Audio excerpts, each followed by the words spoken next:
Hi, everyone, and welcome to Who to the Curve. And this is a Robert Ruiz rant. And today we're going to be speaking on why personal branding can feel uncomfortable and why you need to do it anyway. Personal branding, the modern day necessity that promises to catapult you from an indistinguishable face in the crowd to a shining beacon of individuality. It's the digital age's equivalent of peacocking. But instead of feathers, you're showing off your resume, LinkedIn endorsements, and a carefully curated Instagram feed. If your skin is crawling just thinking about it, you're not alone. Personal branding can feel as awkward as a teenager at a high school dance. But like those cringe-worthy dance moves, it's something you just have to go through. Let's dive into why personal branding feels like an uncomfortable necessity with a splash of sarcasm and humor to ease the pain. The awkwardness of self-promotion. Let's face it, self-promotion can feel about as natural as a cat walking on its hind legs. We've been conditioned to believe that humility is a virtue, that talking about achievement is akin to bragging, and that boasting is best left to peacocks. So, when were we told to create a personal brand? It feels like we're being asked to transform into self-obsessed narcissists overnight. Imagine being at a party and someone asks what you do. Instead of a simple answer, you launch into a TED Talk about your life, complete with PowerPoint slides and a Q&A session. Awkward, right? But fear not, dear listener. You don't have to turn into a walking billboard for yourself. The key is to strike balance between showcasing your strengths and maintaining that sweet, sweet humility. Think of it like this. If you don't toot your own horn, how will anyone know you're a musician? Let's speak on the cringe factor of social media. Social media, the digital stage where everyone is the star of their own show.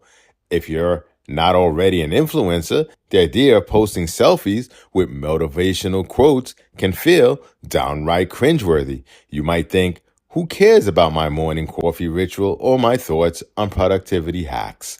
Spoiler alert, more people than you think. The trick is to find your own voice. You don't need to mimic the latest TikTok star or Instagram model. Instead, share what genuinely interests you. Are you passionate about underwater basket weaving? Great, post about it. Your unique interests make you stand out. Plus, you'll attract an audience that shares your enthusiasm for obscure hobbies. Let's speak on the fear of being judged. One of the biggest reasons personal branding feels uncomfortable is the fear of judgment. What if people think you're a tryhard? What if they don't like your content? What if you become the subject of a group chat roast? These fears are valid, but let's put them into perspective. First, people are already judging you. Harsh, but true. Whether you are posting online or staying in the digital shadows, people form opinions about you based on what they see.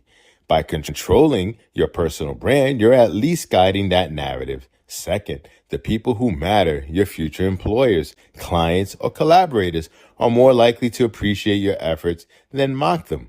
And if someone does make a snarky comment, well, that's just free publicity. Let's speak on the inevitable imposter syndrome. Imposter syndrome is the uninvited guest at the personal branding party. It's that nagging voice that says, who do you think you are, trying to be an expert? You're a fraud. The truth is, everyone feels like a fraud at some point. Even the most successful people have moments of doubt. The difference is they push it through. Here's a little secret. You don't have to be the world's leading expert to have a personal brand. You just need to know more than the average person about your topic. Share your journey, your mistakes, and your successes. People love a good underdog story, and your authenticity will resonate more than a polished facade. Let's speak on the benefits outweigh the discomfort. Now that we've wallowed in the uncomfortable aspects of personal branding, let's talk about why you should do it anyway.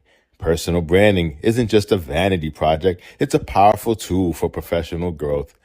A strong personal brand can open doors to new opportunities, from job offers to speaking engagements. It can establish you as a thought leader in your field, making you the go-to person for advice and insights. Moreover, A personal brand helps you build a network of like-minded individuals. These connections can provide support, collaboration opportunities, and even friendship. In a world where who you know can be as important as what you know, a well-crafted personal brand is invaluable. Let's speak about embracing the uncomfortable. In the end, personal branding can feel uncomfortable, awkward, and downright cringeworthy at times. But much like going to the dentist or attending a family reunion, it's a necessary evil. Embrace the comfort, find your unique voice, and dive in it head first.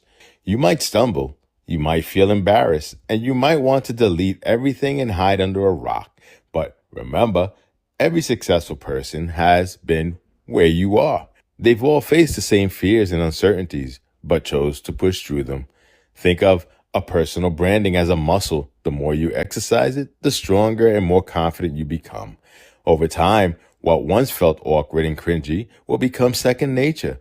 You'll find your rhythm, your audience, and your confidence. So, why should you do it anyway? Because your personal brand is an investment in yourself. It's a way to take control of your narrative, showcase your unique talents, and connect with opportunities that align with your goals and passions. It's about stepping out of the shadows and into the spotlight, not for vanity's sake, but to share your value with the world. In a world where everyone is vying for attention, your personal brand is your megaphone. Use it wisely, authentically, and unapologetically. Embrace the discomfort, laugh at the awkward moments, and keep pushing forward. Because at the end of the day, the benefits of a strong personal brand far outweigh the temporary unease. So go ahead, post that selfie, share your story, and let your light shine. The world is waiting to hear from you. Thank you for listening to Who Threw the Curve. Don't forget to like us, share, and subscribe.